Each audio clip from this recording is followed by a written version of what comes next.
இன்னைக்கு பர்த்டே. யாருக்கு? அட நம்ம சிங்கார சென்னைக்கு தாங்க. அப்ப ட்ரெண்டிங் நியூஸ் வாசிடலாமா? வணக்கம், செய்திகள் வாசிப்பவர் தமிழ்செல்வி. வந்தாரை வாழ வைக்கும் நமது சிங்கார சென்னையின் பிறந்த நாள் இன்று கோலாகலமாக கொண்டாடப்படுகிறது.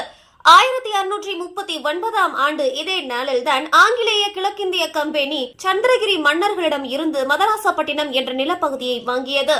அந்த சிறிய கிராமம் தான் இன்று இந்தியாவின் மிக முக்கிய பெருநகரங்களில் ஒன்றாக கம்பீரமாக உயர்ந்து நிற்கிறது.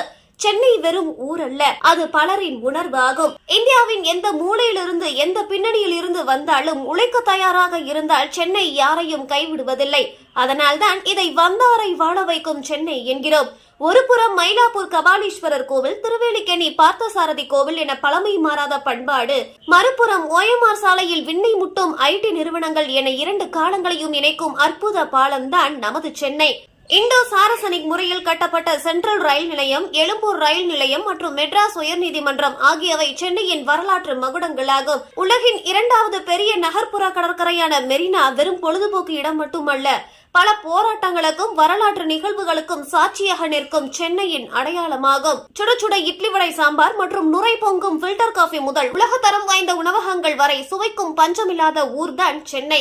ஆட்டோ அண்ணாக்களின் பேச்சிலும் தெருவோர தேநீர் கடை விவாதங்களிலும் ஒலிக்கும் சென்னையின் தனித்துவமான வட்டார வழக்கு, அதாவது மெட்ராஸ் பாஷை, ஒரு தனி அழகுதான். இந்த 380க்கும் மேற்பட்ட ஆண்டுகள் பழமையான நகரத்தின் வரலாற்றை நினைவு கூறும் வகையில் இன்று சென்னையில் பல இடங்களில் புகைப்பட கண்காட்சிகள், பாரம்பரிய நடைகள் மற்றும் உணவு திருவிழாக்கள் நடைபெறுகின்றன. சென்னை மாநகரை நேசிக்கும் அனைவருக்கும் மனமார்ந்த சென்னை தின நல்வாழ்த்துக்கள். உங்களுக்கு தெரிந்த சென்னை நபரை மறக்காமல் டாக் செய்யுங்கள். இது போன்ற மேலும் செய்திகளை தெரிந்து கொள்ள எமது தமிழின் குரல் சேனலை ஃபாலோ மற்றும் சப்ஸ்கிரைப் செய்து கொள்ளுங்கள். நன்றி, வணக்கம்.